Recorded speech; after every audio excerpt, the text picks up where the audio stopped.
Namaste, Kumar. Namaste. Namaste, Akka. Namaste, everyone.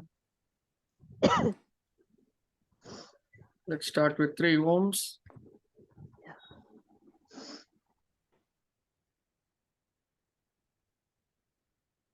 Let's take a deep breath.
प्रभातं सर्वेभ्यः.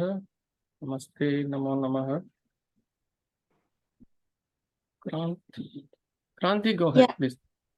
Okay.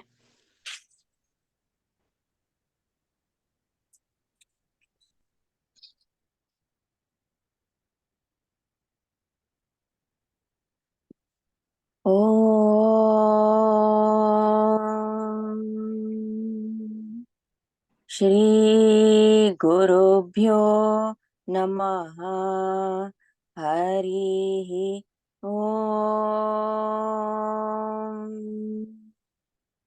Atha Sadhana Padaha Tapaha Swadhyaya Ishvara Pranidhanani Kriya Yogaha Samadhi Bhavanartha Klesha Tanukaranarthascha Avidya Asmita Raga Dvesha Abhiniveshaha Kleshaha Avidya Kshetram Uttaresham Prasupta Tanu Vichinna Udaranam Anitya Ashuchi Dukkha Anatmasu Nitya Shuchi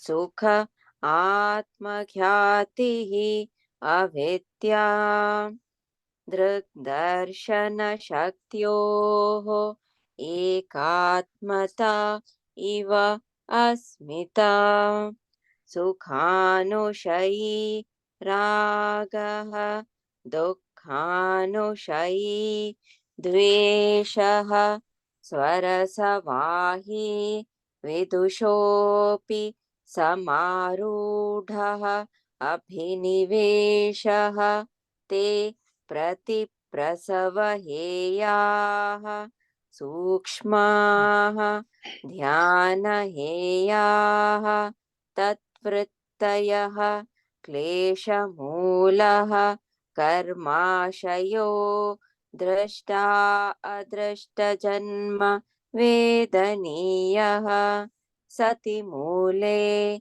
Tatvipako Jatyayurбhogaha Te Lada Paritapafalaha Punya Punya Hetutvat Parinama Tapa Samskara Dukkhai Gunavritti Virodhascha Dukkhameva Sarvam Vivekinaha Heyam Dukkhamanagatam Drashya Drashyayo Samyogo Heya Hetuhu प्रकाशाक्रियास्थितिशीलं भूतेन्द्रियात्मकं भोगापवर्गार्थं दृश्यं विशेषाविशेषलिङ्गमात्रालिङ्गानि गुणपर्वाणि द्रष्टा दृशिमात्रः शुद्धोऽपि प्रत्ययानुपश्यः तदर्थ एव दृश्यस्य आत्मा कृतार्थं प्रतिनष्टम् अपि अनष्टं तदन्यसाधारणत्वात् स्वस्वामिशक्त्योः स्वरूपोपलब्धिहेतुः संयोगः तस्य हेतुः अविद्या तद्भावात् संयोगाभावो हानं तत्ऋषे कैवल्यम् विवेकख्यातिः अविप्लवा हानोपायः तस्य सप्तधा प्रान्तभूमिः प्रज्ञा योगाङ्गानुष्ठानात् अशुद्धिक्षये ज्ञानदीप्तिः आविवेकख्यातेः यम नियम आसन प्राणायाम प्रत्याहार धारणा ध्यान समाधयः अष्टौ अङ्गानि अहिंसा सत्य अस्तेय ब्रह्मचर्य अपरिग्रहाः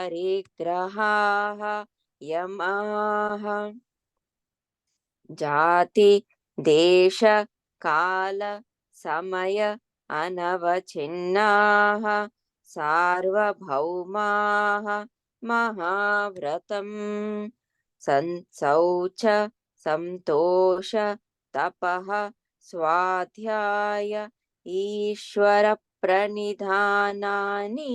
नियमाः वितर्कबाधने प्रतिपक्षभावनं वितर्काः हिंसादयः कृतकारिता अनुमोदिताः लोभ क्रोध मोहपूर्वकाः मृदु मध्य अधिमात्राः दुःख अज्ञान अनन्तफलाः इति प्रतिपक्षभावनम् अहिंसा प्रतिष्ठायां तत्सन्निधौ वैरत्यागः सत्य प्रतिष्ठायां क्रियाफल आश्रयत्वम् अस्तेय प्रतिष्ठायां सर्वरत्न उपस्थानं ब्रह्मचर्य प्रतिष्ठायां वीर्यलाभः अपरिग्रहस्थैर्ये जन्म कथं था संबोधः शौचात् स्वाङ्गजुगुप्सा परैरसंसर्गः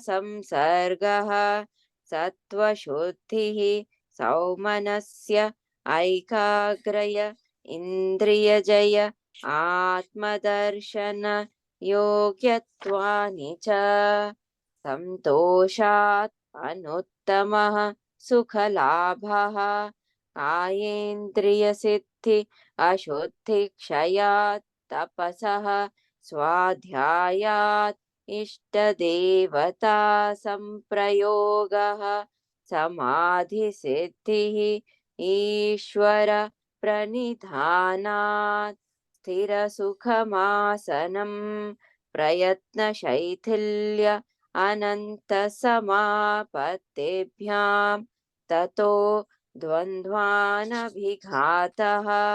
तस्मिन् सति श्वासप्रश्वासयोः गतिविच्छेदः प्राणायामः बाह्य आभ्यन्तर स्तम्भवृत्तिः देश काल संख्याभिः परिद्रष्टो दीर्घसूक्ष्मः बाह्य आभ्यन्तर विषयाक्षेपी चतुर्थः.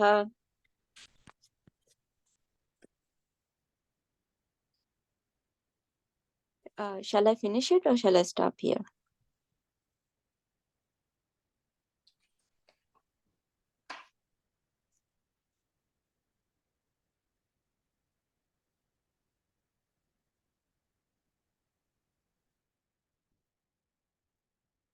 Oh, go ahead, Kranti. Finish it. Go Sorry, ahead. Oh, I was on mute. Yeah.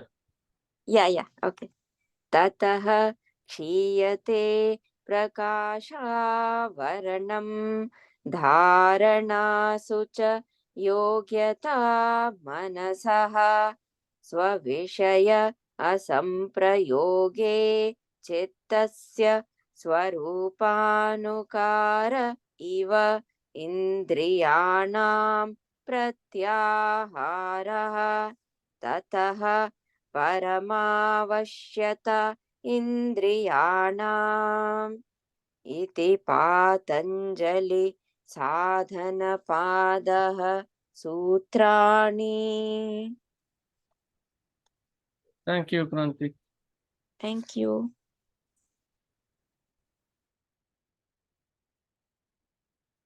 So let me share the other screen. So,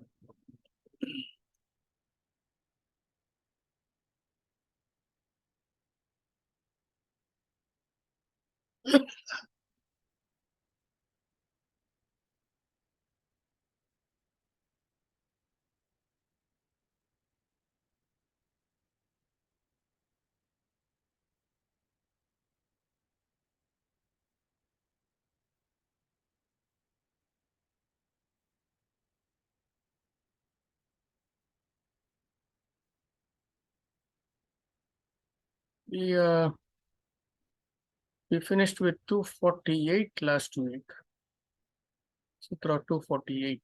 That's where I think we ended. With maybe we can quickly recap those sutras on asana that we did. We did 3 sutras on asana. So you need to remember in the entire 196 sutras, only 3 sutras are assigned to asana. So the wrong belief that yoga means asanas is completely shattered by Patanjali's presentation. Please understand this very clearly. People normally say yoga meaning only the asanas. It's simply not true because of the 196. There are only 3 sutras on asana. And this also, as we saw last week, it is only about alignment.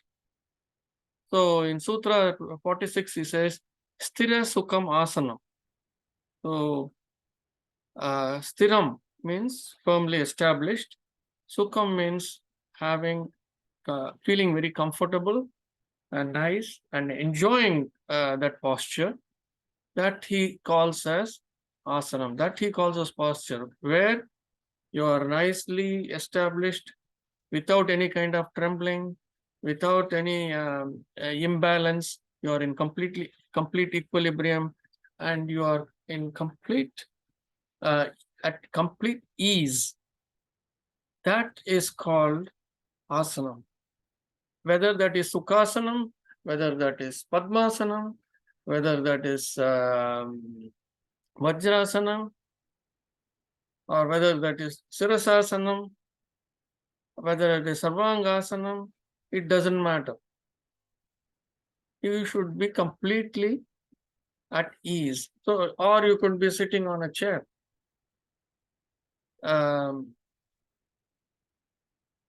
Sophasana. So any of those things, you can be sitting in a chair, and most important thing is you must feel at ease. That's what he's insisting on. Stira sukham asanam. So don't forget this sutra. Stira sukham asanam. Asana means this is the meaning. And then he says, he goes a little bit further and he says, it should be done with little effort. Prayatana Shaitalya Ananta. Prayathanam, that effort. We say in Tamil, right? Prayathanam. So Prayatana Shaitalya. Shaitalya is weak or little. So weak, little bit of energy, with very little energy. So with little effort and unending, endless samapati bhyam. We know what is samapati, correct? Samapati means being fully absorbed in what you do. So he says this asana that you do, the posture in which you are, you must be completely absorbed in that. Meaning the posture should not disturb you. Only then you can move away from the physical body. That's what it is. Only then you can disconnect from the physical body. That's the meaning of that. Should be done with little effort and in endless samapati, completely absorbed in that posture. And what else? Tat dvanda anabhigataha. Then one is unaffected by the sense of opposites. So when you're so completely absorbed in in that posture, so hot and cold, warm and coolness, pain and happiness, none of those things will affect you. Meaning you're so fully absorbed, anything around you, even what is happening in the body, is not going to affect you because you are completely disconnected from all these bodily aches and pains and feeling warm, cold, itchy, not itchy, all that. Is this clear? So this is the preparation for the next set of Ashtanga Yoga. Because unless you are in, let's see.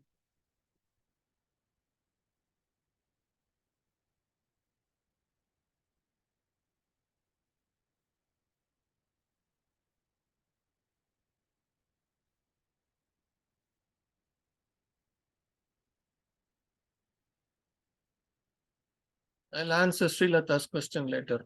We'll finish this and get there. Thanks. So, so in these three sutras, Patanjali Muni is giving us a sense of what one should do to have this alignment, because having the spine erect is very important. The spine is the communication channel, right? All the nerves, everything is going through that. So the entire energy of the body, the entire communication, everything is taking through the spine, through the nerves which are through the spine. So it is essential that the spine is kept erect. So that is why he is insisting on the alignment. Stira Sukham Asanam, and with little energy, but you must be in complete samapati, all that he says. So, and then he says, if you are like that, then none of the things around you will affect you because you have risen from physical connectivity. So you are fully in your with your software. You have become an observer kind of thing. So when we are in that state, so having achieved that state of complete stillness in terms of the physical body and being unaffected by the physical body, We move on to the next part.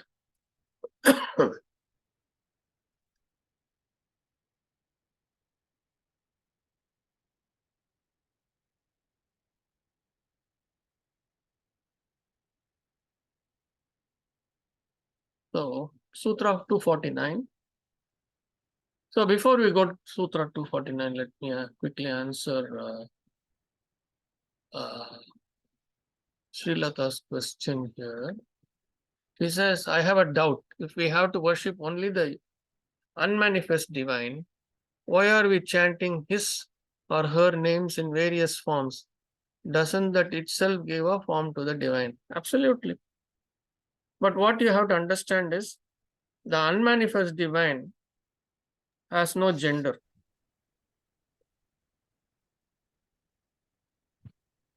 The unmanifest divine has no gender. Although we say Ishvara, it really doesn't have any gender. So you can call the unmanifest divine with whatever name you want. Doesn't matter. And if you look Okay. at it, yes, and if you look at it, anything that is disembodied, once I am dead, my chitta goes away. Does the chitta have any gender? No. No. We are associating one birth of the chitta, Mm. and then we say, oh, that is male, female, and then we assign it some name. For example, Sri Krishna. Mm. We do not know how many births he took, Yeah. right? Yeah. So in one particular birth, we have seen all this various his life history we know, and based on that we are focusing on him as him, right? So Yeah. so all these names you can it can be male, it can be female, it doesn't really matter, and all that the at the lower level of understanding, these things matter to people. They want to see God uh, as a male. They want to also see God as a female. Mm. So that is why all these names are given, so that one can relate at a lower level. One can relate. That's why it is all there. Okay. Is it making any sense to you? Yes, it is making sense. But when I was listening to bhajans yesterday, I had this doubt. You know, Yes. is it still okay to listen to bhajans? It's okay to chant. Yes. Only that is the only way you can reach to the divine, right? Bhakti, One of the ways. through bhakti. Yeah. Okay, one of the ways. Okay. See, bhakti is a very loaded word. Mm. A very loaded word. Bhakti means complete and total surrender. I have brought this up many times. Yeah. Yes. Total surrender means accepting everything in life as the divine's prasadam. Mm. So, when you are not ready for that, what does that mean? Accepting everything as divine prasadam. That means accepting the karma that is flowing through you as divine prasadam. When we are not ready for that, that means we don't have bhakti. We don't have full bhakti. We have maybe 10%, 20%, 30%, 40%, whatever. Mm. So when we say bhakti, bhakti means complete and total surrender. That's why I sent all of you the link for the 63 Nayan verse. I don't know if you read even one of them. When you read them, you will understand the level of bhakti. What bhakti means. That's why I sent it. Yeah. Because all the Nayanmars took that bhakti marga. And in that bhakti, in that highest connectivity, in that bhakti, where they accepted everything that the divine gave them, that bhakti, they sang. They sang. what did they sing? They sang based on their experience. So when we sing, it is already second hand, right? Yeah. So if that is not true to us, how will we have this emotional connection? So I must actually kind of sing with something that is absolutely dear to me. That must be my truth.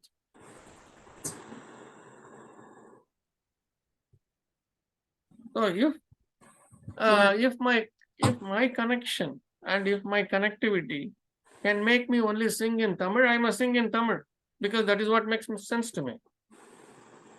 If that is Malayalam, I must be doing it in Malayalam. If that is Telugu, I must be doing it in Telugu.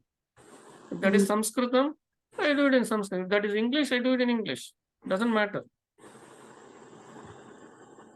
So that which gives me completely that complete passion, where I am so fully absorbed, where I am emotionally completely attached, is what is bhakti. And from that should arise that whatever I am singing, whatever I am writing, in one of those 63 Nayanmars is Thiruñana Sambandar. Thiruñana Sambandar was only somewhere between 2 to 3 years old when he got this jnana of life. 2 to 3 years old, somewhere between that. A small child started singing in the praise of the divine. And it is not unknown. We have small children, we see in the YouTube, some child is correcting the mother when she is singing and say, no, this raga is incorrect. This raga, you are singing it incorrectly. The child is pointing out. Have you seen that video? Yeah, we did. Yeah. So it's a vasana which has come, which is a tremendous gift. In the case of Thiruñana Sambandar, that jnana came at the temple pond. So read that. It is very interesting. Please read that. And Thiruñana Sambandar's life history in that link that I sent is probably quite a bit. It's quite long. There's a lot in that. But each of the Nayanmars, whether it is small or big, see the bhakti fervor in that. That's what you have to feel in that. So that is true bhakti. You will understand what bhakti is. In one of those, I forget the name, where the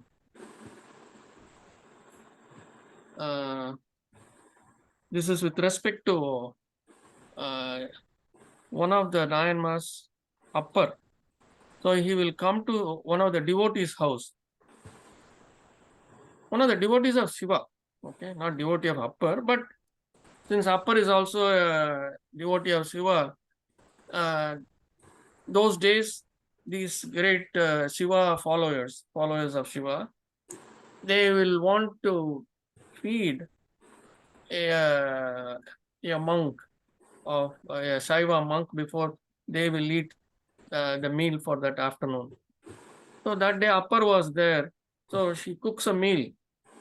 And he says, okay, by the time you finish the meal, I'll go finish all my morning prayers and things like that. I'll come.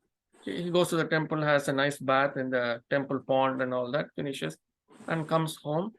And by the time she has finished the meal, everything, and she says she's ready to serve him, so makes him sit down and puts the leaf and all that. And then he says, when I came here, I saw your son here, a young boy. Where is he? And she says, no, he's out playing, blah, blah, blah. And then she says, he went somewhere, he has not come back. But then he says, I will wait for the boy to come. Then one day she cries and tells upper that I sent the boy to fetch the leaf that I placed before you. And the boy was bitten by a snake and is dead. And if I tell you that, you won't eat. And that is why I covered him with a piece of cloth, or I put him in a separate room. Then Upper is shocked. And so he says, he takes the child and he sings to the divine. He sings to the divine, saying, you have to bring this child back. See the devotion, that's all I'm saying. It was more important for her to make sure the monk is fed than her own child. So this is the level, this is what is bhakti. With me, Srilata? Yes, yes. So these are all things that really happened. It's not fairy tale. Please understand. I want all of you to understand. None of that 63 Nayanmas, what is listed, is fairy tale. And also, I also told you this event of what is that? Abhirami Bhatta, correct? Where on a new moon day, he just uttered that it is full moon to the king. And the king said the full moon has to come because you have said it. So Abhirami Bhatta prays to the divine, not to save him, because the king says, by when the sun sets, I must see the full moon rising. If not, you will be killed. And arrangements are made for that. So Abhirami Bhatta is not scared about his hell, about his life. He says, when he is singing the first song itself, he's saying, how can your walk, how can your speech, whatever truth came out of my mouth spoke, my words came out of my mouth, but I did not speak. You spoke, because I was in deep trance. I was doing puja internally, and you spoke. How can your word become false? So you have to establish that is the truth. He sings 108 songs, 108 songs he sings. And then full moon rises. On a new moon day, full moon rose. An engineer believes that. Okay. So those kinds of siddhis, it is called a siddhi, right? And we will speak about that in chapter 3. We'll speak about all that. That kind of siddhis can happen to normal people, either through bhakti or through jnana. In deep meditation, those things can come. So please study all those things. That's why I sent those kinds of things. I sent for you all to study, not file it away. Okay. When you study all that, these questions will not arise. You will find answers there itself. All right. Tasmin satishwasa prashwasayoho gati vichedah pranayama. So he's giving a definition for pranayama. What is pranayama? So so the last word is pranayama. So this is pranayama, he's saying. Vicheda. See, we have seen this word vicheda. Vicheda is interrupted. Anuvicheda we saw, uninterrupted. Right? We have seen these words. So here also, vicheda here is not really just interrupted or broken. Actually, we used it as in terms of broken. So here it means discreetly or interrupted flow of inhalation and exhalation. That's what it means here. So let's go from the first word onwards. Tasman. In that, Sati, the Sati is end. We have seen that Sati Mule, we have seen, right? In when we studied about karma, laws of karma, we saw Sati Mule, we saw. Forgotten? Oh, sir, we remember Sati Sakamanam, we discussed that. Yes. So Sati Mule we discussed. So Sati, that is the end. We saw it at the end of life. So here he says Tasmin, so in that end, in the end of, that's what it means. That's here. In the end of Shwasa. Shwasa is inhalation. Prashwasayoho, of exhalation. Gati.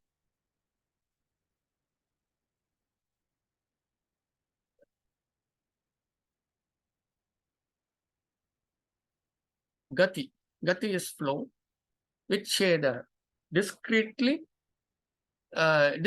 interruption of, discretely interrupting. Vicheda, that's what it means. So he's putting all the three words together, Shwasa Prashwasayoho Gati. Vicheda, all four words put together, discretely interrupted flow of inhalation and exhalation. So what is a discretely interrupted flow of inhalation and exhalation? He's going to explain in the next sutra. But so this is actually when you inhale and before you exhale, there is a pause. However small it might be, there is a pause. So that's what he's calling as the discretely interrupted flow. Okay. So let's look at the summary in the end of that. So in the end of what? In the end of asana, being completely stable, where we have lost, we have transcended the physical body. We are no longer disturbed by the physical body's conditions, by feeling warm or cold or itching here or scratching there. None of those things. Okay. When at the end of that is when this pranayama begins. That is when you can focus. When the body is completely stable, then you can focus on the inhalation and exhalation. And when you inhale and before you exhale, there is a slight pause. That he is calling as that discrete interruption. Okay, this is, he says, is pranayama. The next sutra is going to explain what that discrete interruption is in the next few sutras, actually. Okay, so let's see here in Sutra 50, he said, Bahya Abhyantara Stambha Vrittihi Desha Kala Sankhyabihi Paridrishto Dirgha Sukshmaha. Bahya Abhyantara Stambha Vrittihi Desha Kala Sankhyabihi Paridrishto Dirgha Sukshmaha. So let's see what is checking here. So Bahya is external. Abhyantara is internal. Antara, it is from that comes Antara is internal. Antara is inner, so Abhyantara is internal. Stambha is motionless. In Tamil, we say Stambichu poitam.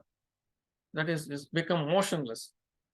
I'm sure this word is in other languages also. Stambha, motionless.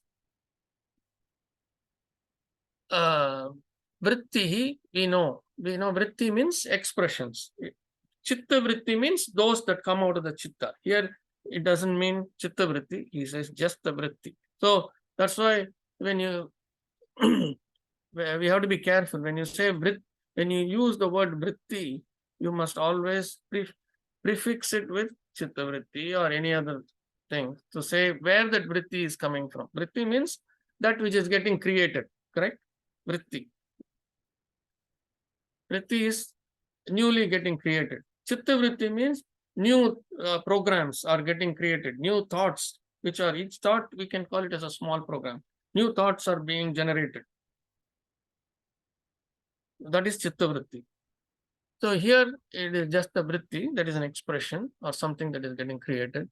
Bhagya abhyantara stambha vritti. All four put together. So here that expression is expression of breath. Okay. Expressions of breath, that is external. That which we exhale, that is external. Internal, that which we inhale. And motionless. And motionless, that is the small pause, right? Between inhalation and exhalation. Or exhalation, inhalation, and motionless breath. So all these, he says, should be based on desha, kala, sankhya bihi, and also count.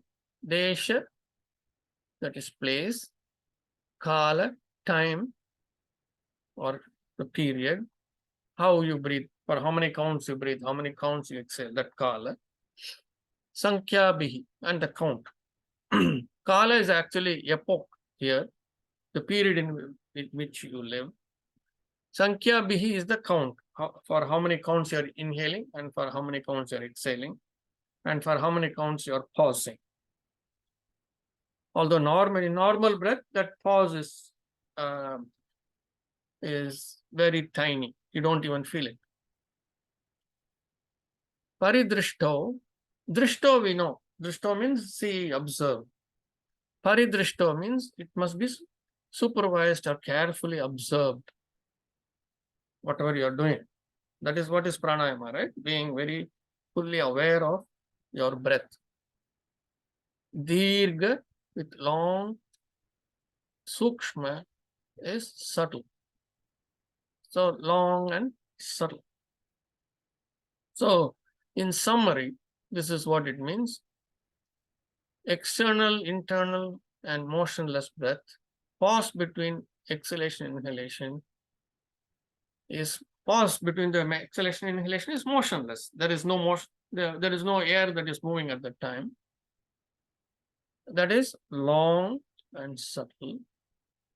Should be carefully observed according to the time, place, and number of counts. So when we say this pause is also called kumbhaka. In pranayama, we say inhalation, exhalation, and kumbhaka. Right? Kumbhaka is holding of the breath. So you can hold the breath. I can inhale and hold the breath for a period of time, and then I can exhale. Okay, this is called antar kumbhaka, holding the breath inside. There is also another technique called bahir kumbhaka, where you after exhalation you hold. Like I inhale, I exhale,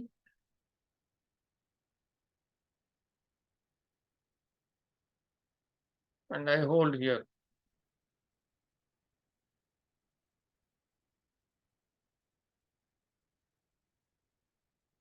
So after a pause, I inhale. So we do this bahir kumbhaka pranayama.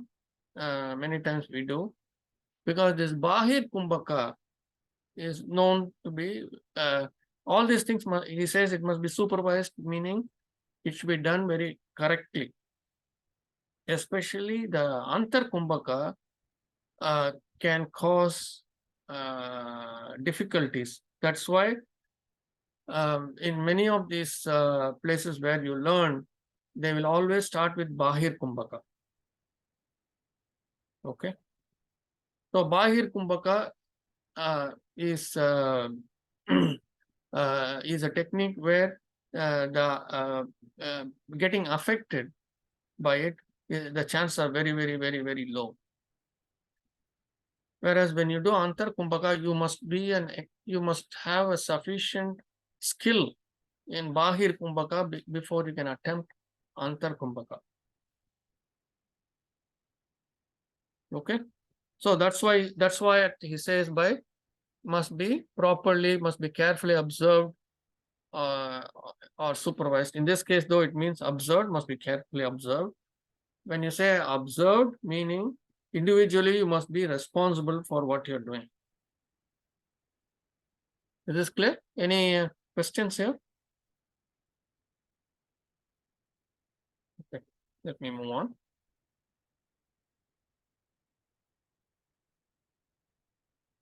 Bahya abhyantara vishaya akshepi chaturtha.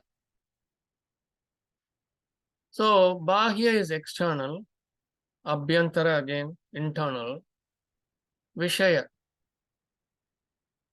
subject matter.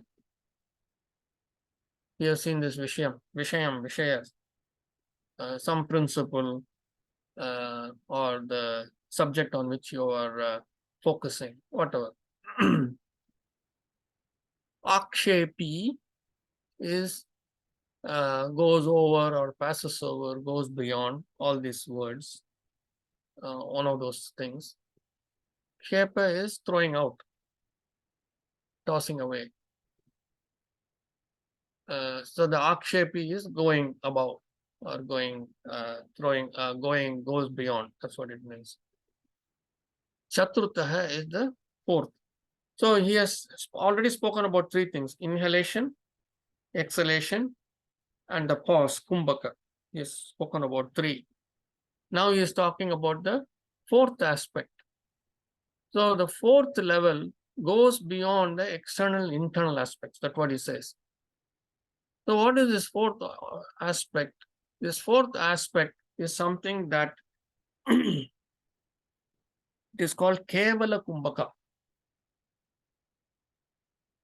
Meaning, when you are deep in this pranayama, in inhalation, exhalation, and maybe your this kumbhaka, antar kumbhaka that you are doing, or bahir kumbhaka that you are doing. As you are doing this, there is a fourth state where you will hardly breathe, but you will still be alive and aware. So this is what happens to people that go into samadhi state, where they say, they were in samadhi state for a few hours or few days or whatever. In the case of Ramana Maharishi, I come back to Ramana Maharishi because he was in this state for over 3 months. So this was the fourth state called Kevala Kumbhaka. Kevala means only. One of the meanings of Kevala is only. Only Kumbhaka. That is only holding of the breath. And the energy, where is the body needs this energy, correct? But there is unlimited energy around us. So the body thrives on that unlimited energy from outside. It is absorbing that energy. And that is what is helping the body to remain alive. So this fourth level has to occur on its own. It's not a practice that one can do. So one does this kumbhaka for a long period of time with tremendous focus, this fourth level is supposed to happen.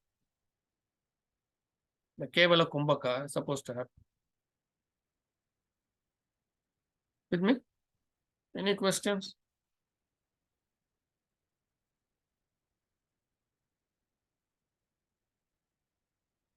Okay. Tataha, at next sutra, Tataha kshayete prakasha avarnam. Tatah na kshayete. Shiyete prakasha avarnam. So kshayete, we have seen this kshayete word, I think, earlier. So kshayete means wearing off or wears away, whatever. So from that, tatah is from that, from what? From the earlier sutra, from the Kevala Kumbhaka state. The Kevala Kumbhaka state we entered from the earlier sutra by inhalation, exhalation, and either through Antar Kumbhaka or Bahir Kumbhaka, we practiced all that. And from that practice, long Abhyasa, we came to Kevala Kumbhaka. Kevala Kumbhaka, from that, Shiyate, it wears off. What wears off? Avaranam.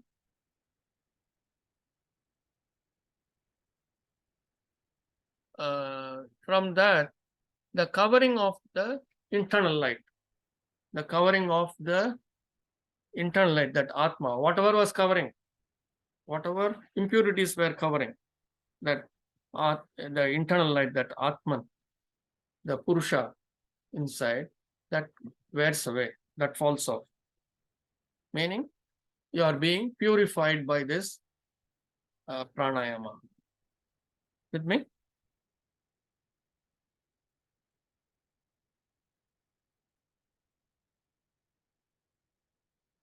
Any questions here?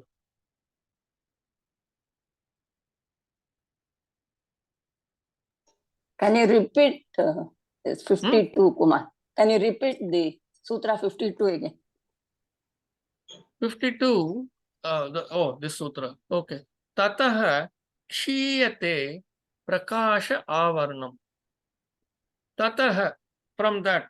From what? From the earlier state of Kevala Kumbhaka. In 51, we saw Kevala Kumbhaka, how one enters into Kevala Kumbhaka. Kevala Where- Kumbhaka is holding of the breath, right? Now, Kumbhaka is holding up the breath. Kevala Kumbhaka is a state where you are no longer breathing, literally speaking. Okay. But you are no longer breathing, but with no effort. You are not putting any effort to hold the breath. It is just happening on its own. The yogic state. Yeah, yogic state, yes.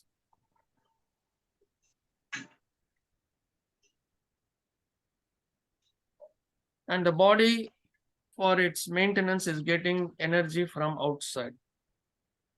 It may initially when it starts, it may happen for a few seconds, for a few minutes, like that it might start.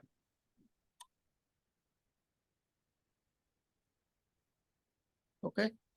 So from that Is it state, going to deep meditation, or is it a deep meditative state, Marji? but through pranayama. It is through pranayama. Okay. So Not when through- you keep not through practicing pranayama, that is watching of breath, you can achieve meditative Yes. state. Correct. Thank So you. you can get into this state. That's what he's saying. Yes. So when you get into this state, when you are in this Kevala Kumbhaka state, even if it is, here and there, that is fine. Not that we have to be in Kevala Kumbhaka state for 3 months. That's not what he's saying. If you can get into that state, from that state, Kshiyate. Kshiyate means something is wearing off. What is wearing off? Avaranam. Avaranam is covering. What is this covering? Covering on top of the Prakasha. Prakasha is that inner light. Inner light is Purusha, that Purusha. That I always call it the software modem, that is which is connecting to the divine. That is the inner core of us. So that what is covering that impurities that are covering that is wearing away, that is falling off, which means you get that necessary energy to connect with the divine. We see that modem is not able to connect because of chittavritti, so many things, it has no energy. So if we can get this energy, then we can connect, correct? So that's what that sutra is saying.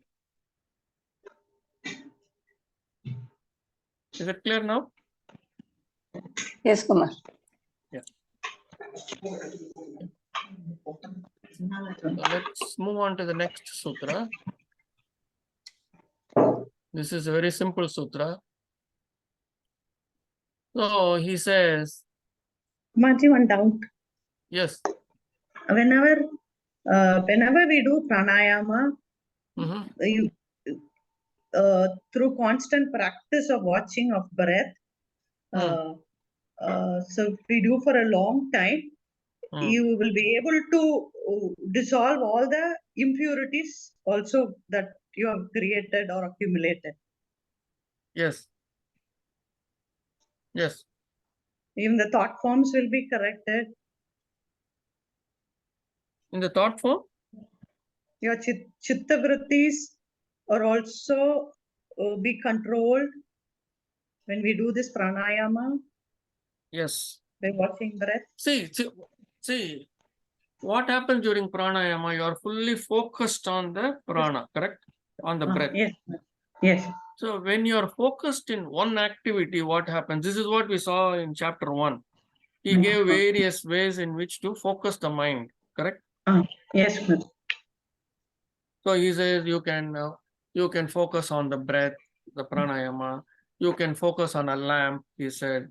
You can focus on any picture or anything in your memory, past memory, or anything in your dream that was pleasant to you. All various options he gave you to get focus. Yes. Yes. So yes. the same thing is bringing here. Okay. Nice. But Okay. he's giving a lot more here.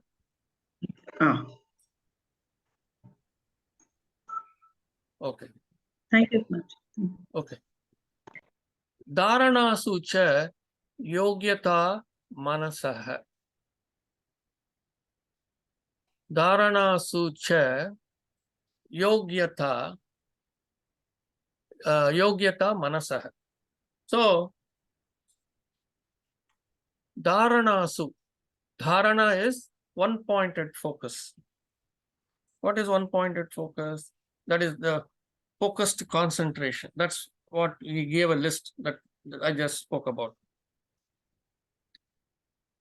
And yogyata becomes yogyata is and yogyata becomes eligible, fit or eligible. What is becoming eligible? Manasaha, the mind. And so he says, and the mind becomes fit for one-pointed focus. So by doing all these things,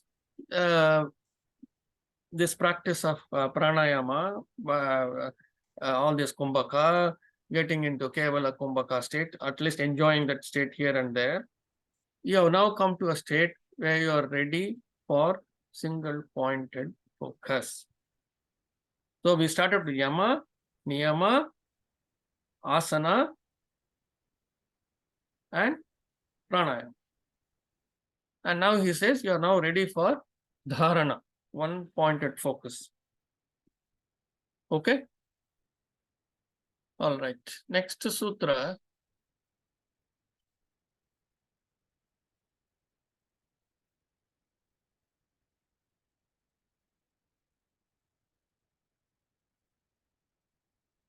Marji, what is dharana? What is dharana? One-pointed focus. One-pointed focus. Correct. Okay. Missed a little bit. Okay. Swavishaya asamprayoge chittva swarupa anukara Eva Indriyanam Pratyaharaha. So, Swa Vishaya Asamprayoge Chitta Swarupa Anukara Eva Indriyanam Pratyaharaha. Swa, we know, Swa is our own. Swadharma, our own dharma. Swadhyaya, the self-study, self. Swa is self or own. Vishaya, again, we know that it is subject matter that they are dealing with. Asamprayogi, not used or withdrawn. Prayoge, we know, right? Prayogam, we are using. Asamprayoge is not used or withdrawn. Chitta Swarupa, the form of the Chitta. Swarupa, we know. Rupa, Swarupa, Chitta Swarupa. Form of the Chitta, form of our Chitta, really speaking, Swarupa. Anukara, it resembles or imitate. So he's saying Anukara, Anukaranam, imitation, similarity, resemblance, all that.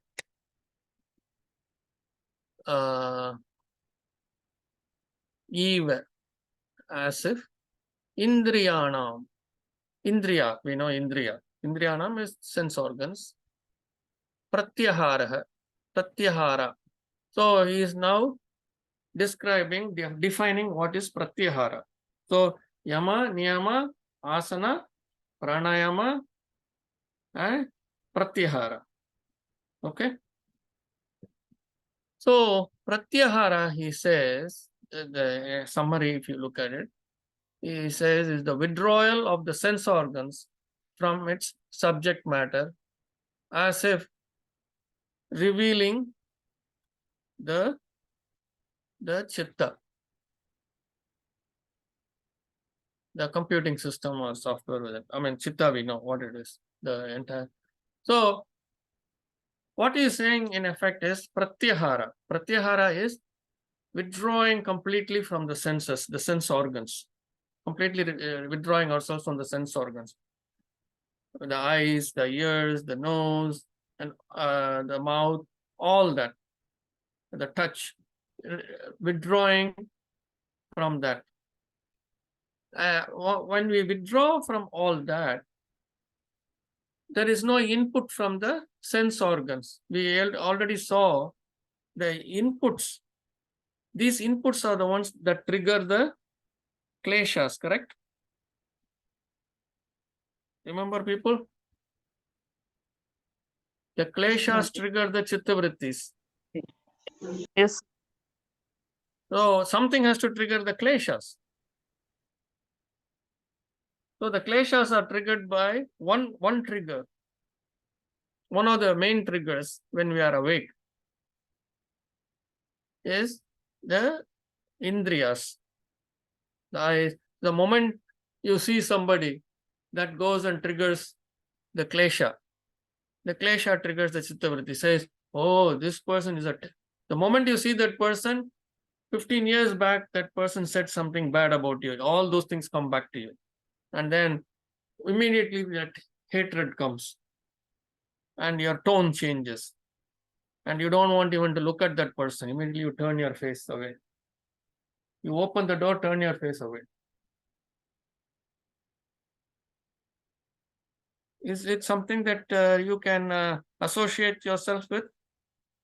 These things happen, right? Yes, sir.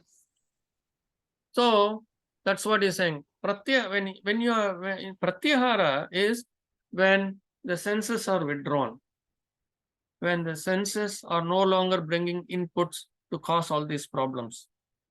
So the way you must look at this is as if it is not just closing the eyes and ears, but actually having control of the vibrations in the body. Because it is through the vibrations that energy is flowing into the body to various parts. It is getting the complete control of the vibrations. So it's in two levels. One is first having control over the organs. At a higher level, it is the vibrations. When you have control over the vibrations, then you have the ability to control all these organs.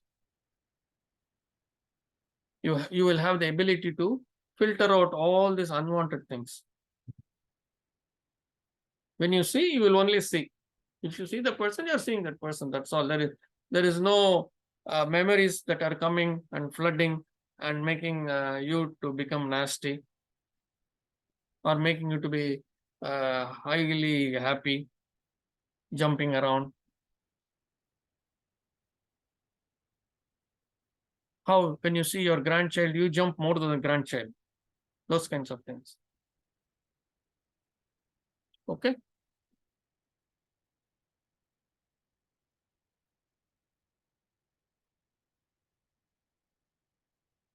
So he says, Tataha Parama Vashyat Indriyanam.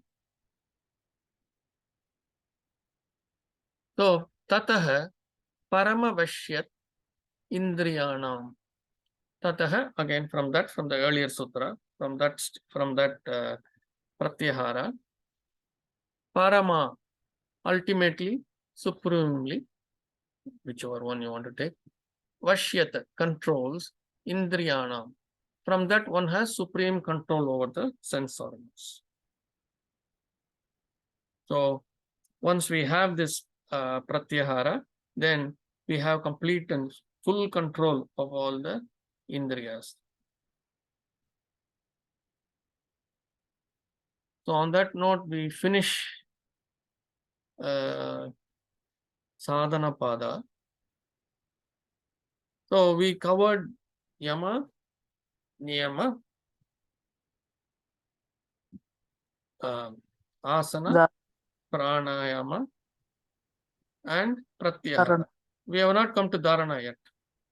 He only said you are ready for Dharana. That's all he said. Okay.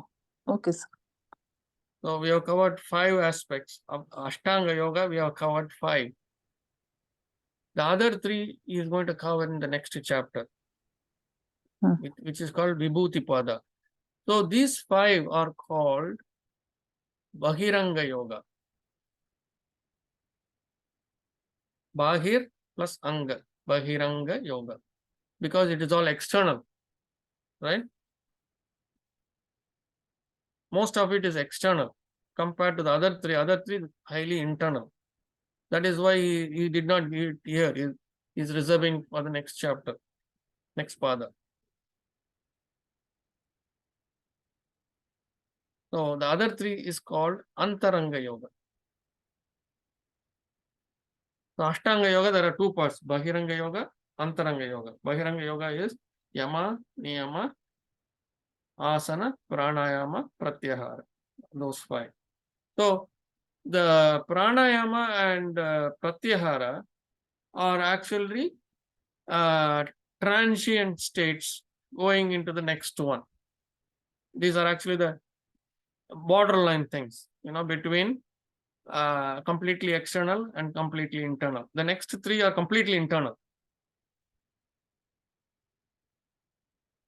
See, it is like seasons. That's one season.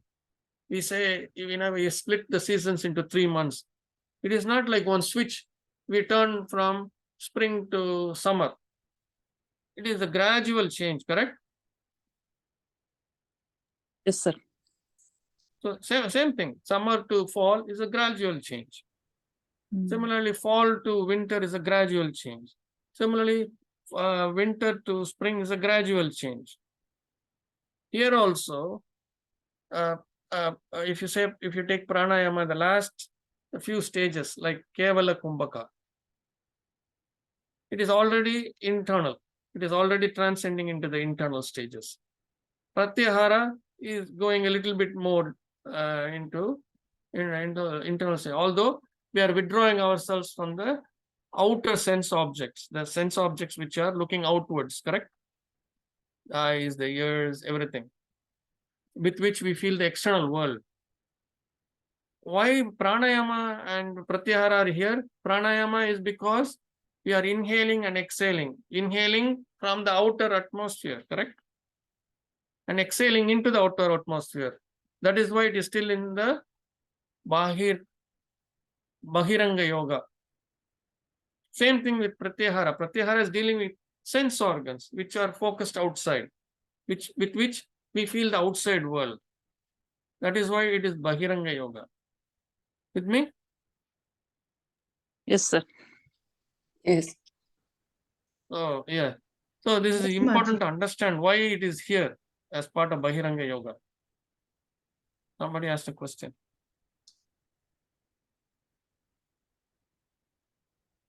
This must be very clear to you. Why these are part of Bahiranga Yoga? The pranayama and the pratyahara. That is why in pranayama, the second stage of going into Kevala Kumbhaka is kind of internal. Similarly, in pratyahara,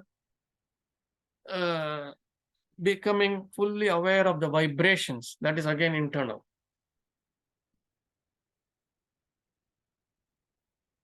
So these are true transient states into the next one. We are going to step into Dharana, Dhyana, Samadhi in the next chapter, which is fully internal.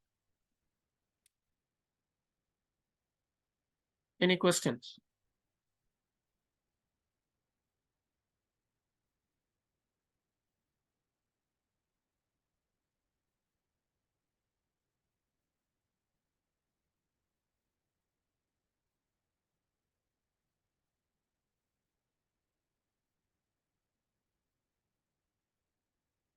Everyone is quiet, so I presume no more questions. Everyone has understood everything. No, Maji. More Yes, doubts sir. will come. Huh? More doubts will come when we keep reading. Yeah, when you see, actually, now I am sending you the sutras with What? meaning for each word. Yes, Maji. Thank you. So that should make it even more easier when you revise, when you review. But you have to review every day. You have to study every day.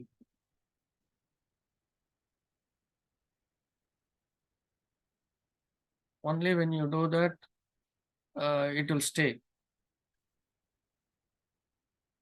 So if you wait for 1 week to do the review, when I do the review, everything, all the sutras will look new.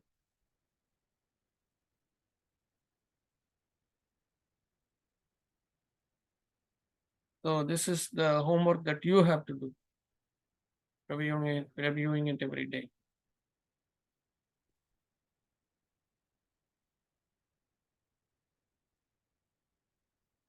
Okay. Okay, sir. Yes. On Okay. that note, any other questions?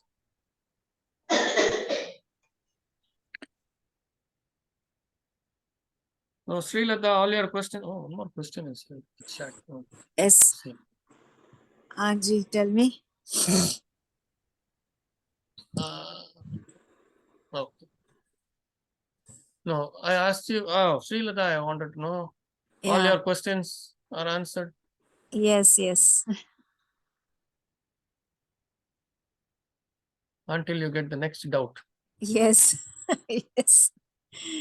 Constant doubts are there. Somehow, for some questions, clarity comes. Some questions, it doesn't. It remains. So, Which question is remaining? no, this has been on my mind for quite some time. Okay. So that's why I asked you today. See, that is why at the highest level, people will be only chanting Om.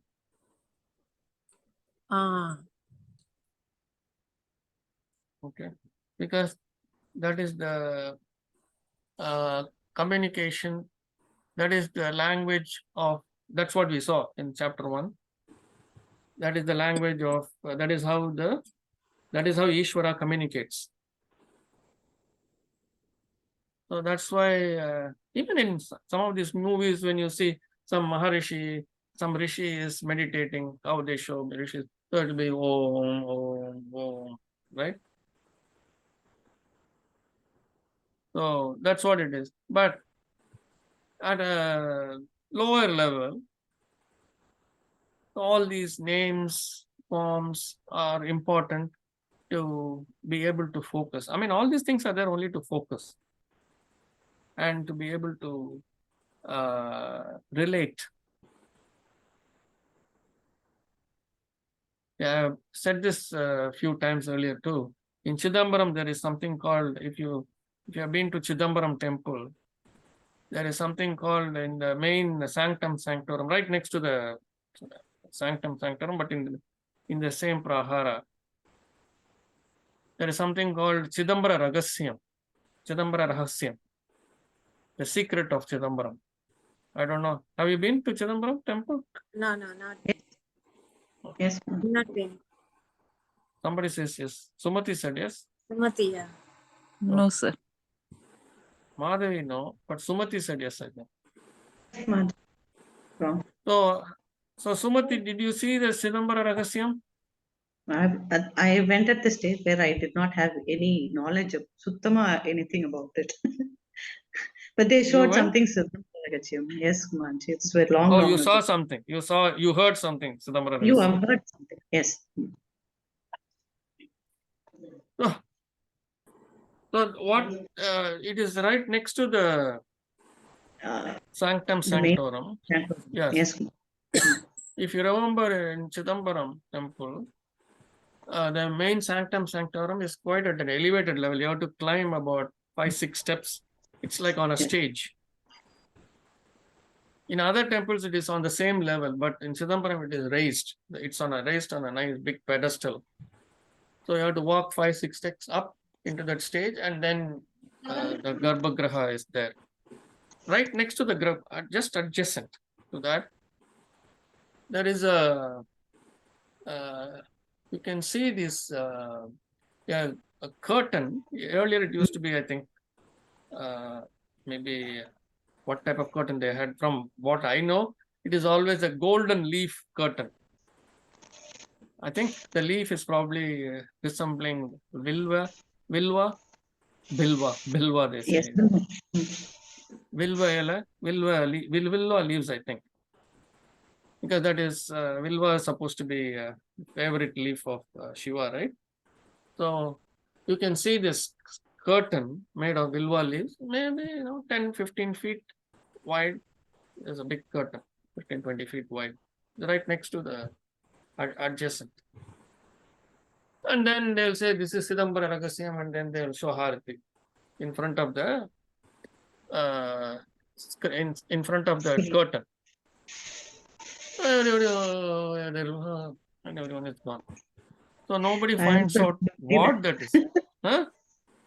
When they showed that, I also only did that, Kumarji, but I didn't understand anything. Yes, this is our level. We don't understand anything, but we won't ask. Yes. So the actual thing is, if you show sufficient interest, then that Gurukul, or what are they called? Not Gurukul, they are called by some other name. Dikshadar. They are called Dikshadars. So if you show sufficient interest, and if you show sufficient green money, then he will take interest in you, and he will show you, he will push the curtain a little bit, and then he will show you. He will say, peep. You peep into that. You see nothing. It is all dark. Then you again do. You go. Okay. If you are more interested, then you will say, what is there in this? It is all dark. Then, because you have displayed more interest, and you have displayed more green, he will tell you this is Akash. So you will say, this is Akash. You can again do. you can go away. But if you display more interest, and they say, what is this? I didn't understand what you have said. So you display more interest and you display more green. So then he will explain, actually, there is nothing here. Meaning, there is a wall and there is an opening to the sky, and you cannot see the bottom of this.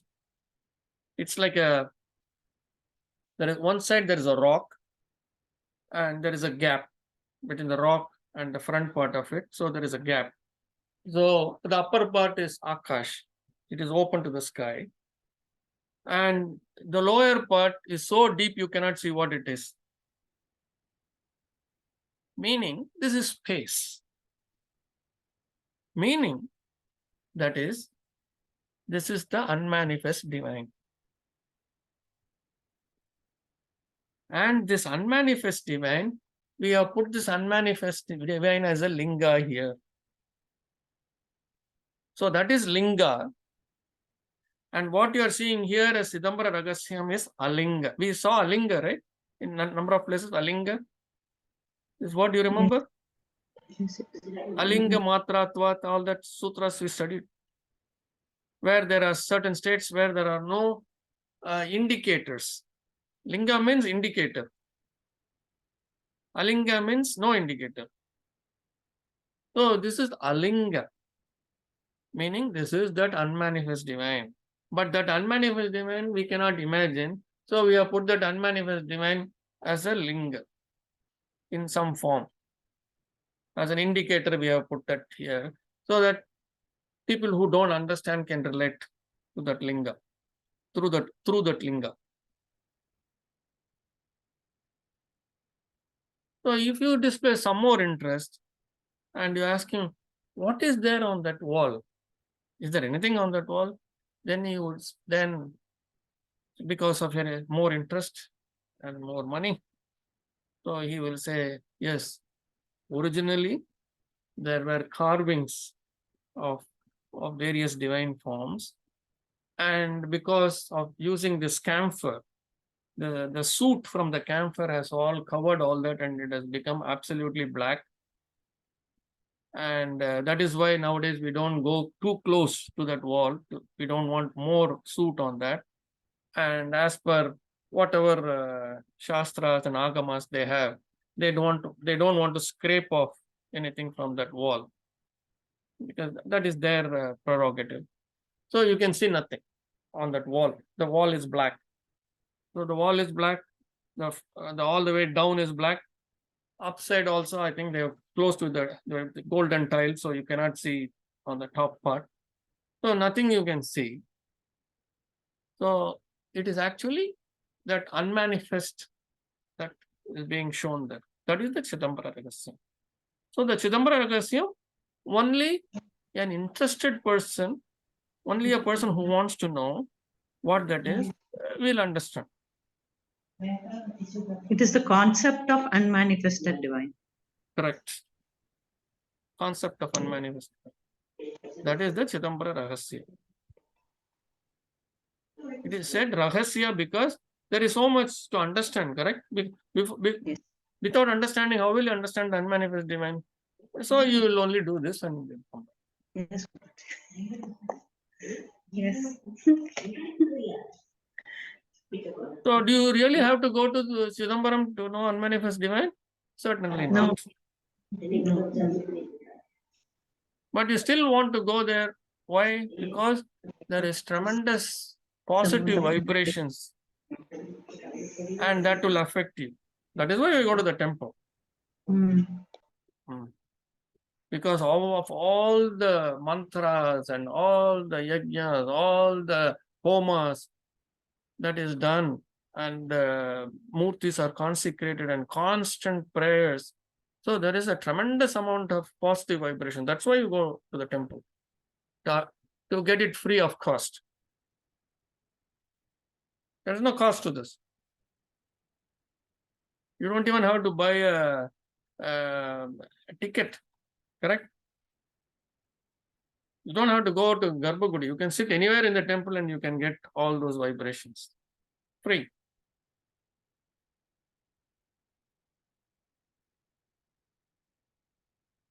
So that is the concept of Chidambara Ragasya.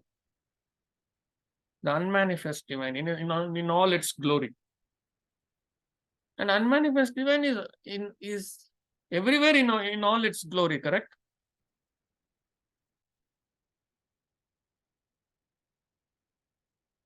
What people, you're all silent. Yes, Kumarji. Yes. And that unmanifest divine you can call by any name you want. The unmanifest divine does not object to any of those things. You can call by female name, male name, when nameless, doesn't matter. Kumarji, that's why they say sit in the same place and do your chanting or your meditation in the same place so that the place is more energized Mm-hmm.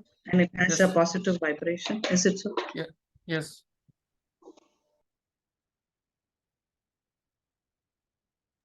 That's why the concept of puja room in the house. Yes. Precisely. Each room has its own set of vibrations. And in the kitchen, you don't want to sit in the kitchen and do your meditation because kitchen has a different kind of vibration.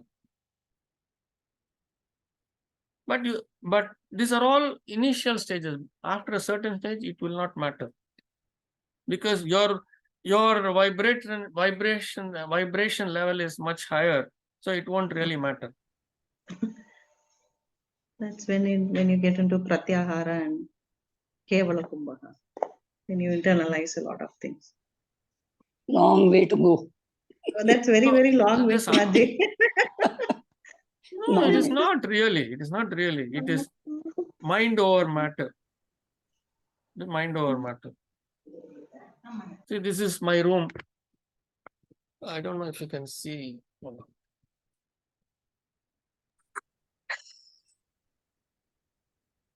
You are in a different level, Kumar.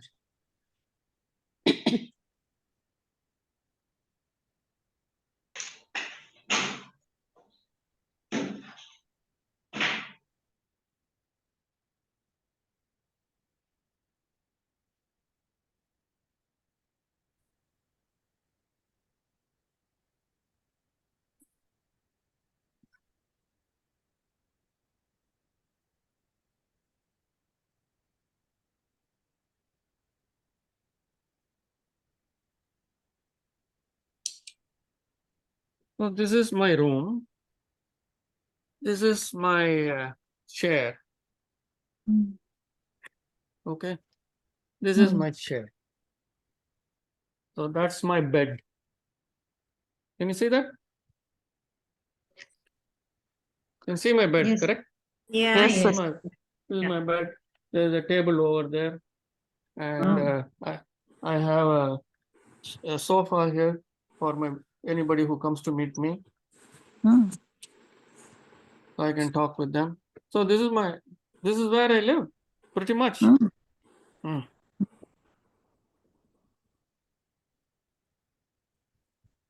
I said you are in a different level. No, it's not a different level. I'm saying this is my puja room, this is my meditation room, this is my classroom, this is my sleeping room. Mm. In the afternoons, if I want to take a nap, I do this here. You can see the yoga mat. Yes, sir. All in one. So in the afternoon, I lie down on the yoga mat so that the back Mm. is nice and flat. Mhm. So that I don't have to be on the bed. You're happy, Madhavi, that I don't sleep on the bed in the afternoon? I don't touch the bed until in the night. Very good. Whenever you, Huh? I thought you will definitely mention my name in this topic. So thank you, sir. No, I obey you. That's why I'm saying I sleep only on the mat in the afternoon if I have to sleep. No, you're Definitely, I act- rest in the. I lie down, so I don't lie down in the bed. That's what I said. Mhm. Good, sir. And if I feel a little bit cold, I have a separate sheet. I will cover myself with that sheet. Oh. Yeah, that is Mhm. used only for the afternoon, not Mm. during the night. So every day you remember me. Huh? Of course.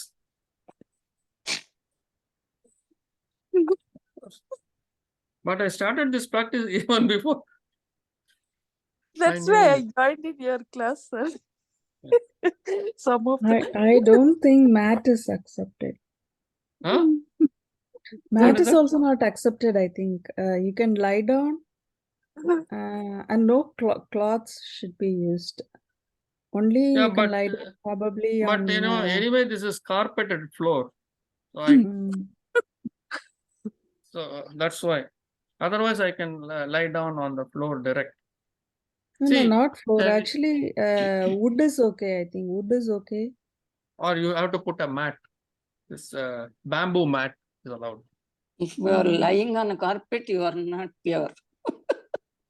See, the problem is like cloth, right? Usually, why bed is not advised is like in bed, our bodily fluid, something might have touched, like sweat or something, so it becomes not clean. The same goes for cloth also, I think.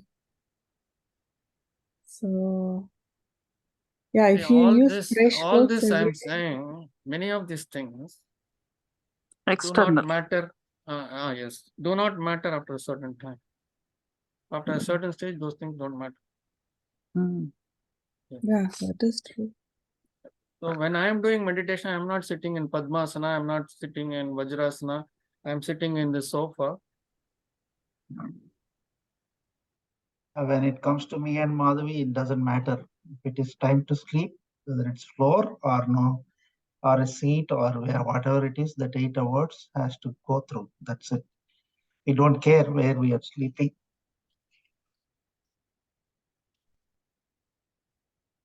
So also what we also have to understand is the sleeping on the floor,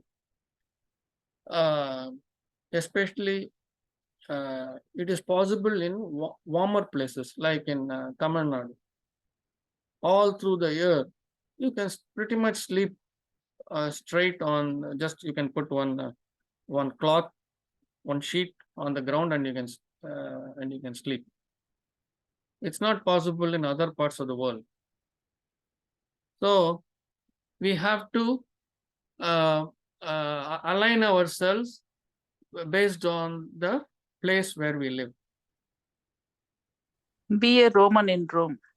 Yes, there is no one size fits all rule. Yeah. See, Correct, sir. Ramana Maharishi. Once he came to Tiruvannamalai temple, he was only 16 years old. Came to the Tiruvannamalai temple, he threw away. He was wearing probably one shirt and one veshti or whatever. He threw everything out. And from that day onwards, he only wore that langot till he passed away. And even that langot, when it tore or when it developed some tiny tears, he would stitch it. Think of this. He would stitch it and wear it. He won't throw it and get another piece of cloth. So that frugal he was. Meaning, not that in terms of money, he respected everything that has been manufactured. And he said that, and he felt that we must put it to the maximum use. There's no need to just throw it away because it has one tiny tear, but stitch it up and wear it. Many of us do that too. In fact, in one of his instances in life, it seems he would after having a shower, he would dry himself. He had only one towel. He would dry himself and then put the towel to dry up. So somebody saw this towel hanging on the clothesline, and they all started laughing. And then he asked them, "Why are you laughing?" They said, there are more holes in this towel than there is cloth." So that frugal he was. So when the people buy a towel and bring it to him, he won't use it until this towel can be used no longer. So he will take it when people give it to him as an offering. He will keep it and then he will donate it to somebody. He will give it away to others who need it. That's how he was.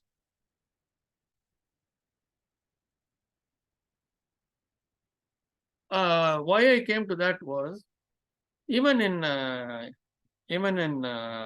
Tiruvannamalai, those days, in now in December, January, and even probably from November onwards, once the rain starts, it can be especially December, January, it can be quite a bit chilly there because it is slightly elevated. It is woods, forests, and hills. A little bit of hills are there, so it can get cold.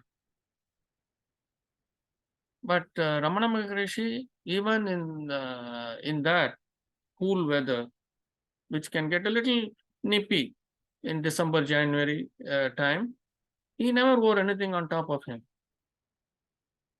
Because, as we saw in the sutra, he had control over the body.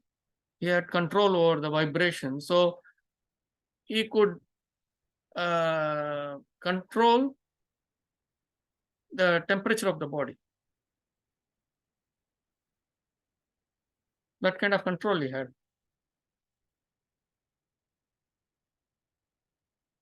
So he didn't need to have a shawl or anything around him.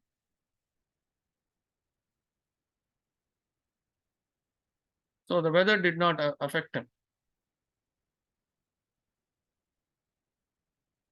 So this is not true for all of us. It's true for him. And there are many of these kind of sadhus living in the Himalayas and things like that. It doesn't affect them, right? Because they can control that. So what is important to us is the chittavrittis, not getting these kind of controls. Because we are in nice air-conditioned homes, nice air-conditioned cars, wherever we go, whichever place we go, it's all air-conditioned. So we don't have to really worry about that. But we have to focus on our chittavrittis and how to control them.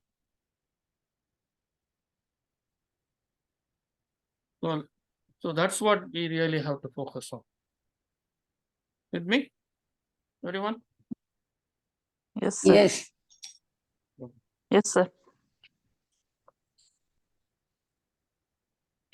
All these controls of all these things, it is like a siddha. I mean, it's like a siddhi. If it comes, it will come. If it doesn't come, it doesn't. So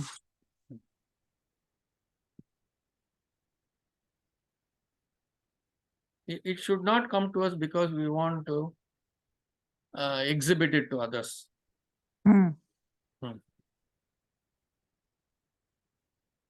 120 degrees heat, when everyone is running for cover,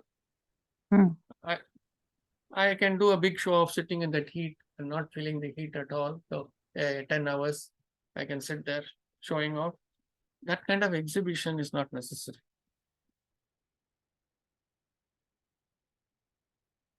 That is why many people want siddhi, to show off.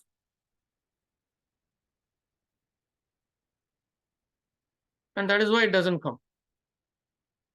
Siddhi will come when the cosmos decides that you need a particular siddhi.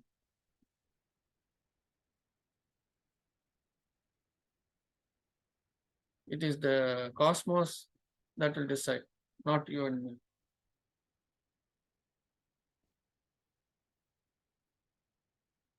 Okay, on that note, any other question before I sign off?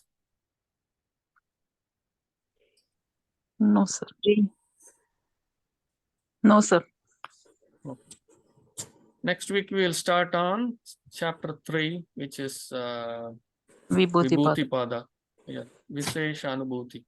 Vishesha experiences, special experiences. Pada. Namaste, Okay. everyone. Thank you. Namaskar, sir. Namaste. Namaste, Kumar. Thank you so much. Thank you. Namaste. Thank you, Kumarji. Namaste. Namaste. Thank you.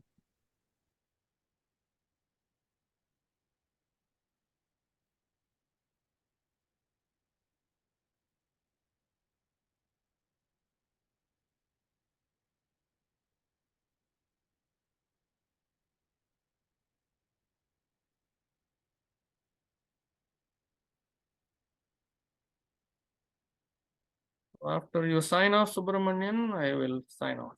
I will leave so that the recording ends.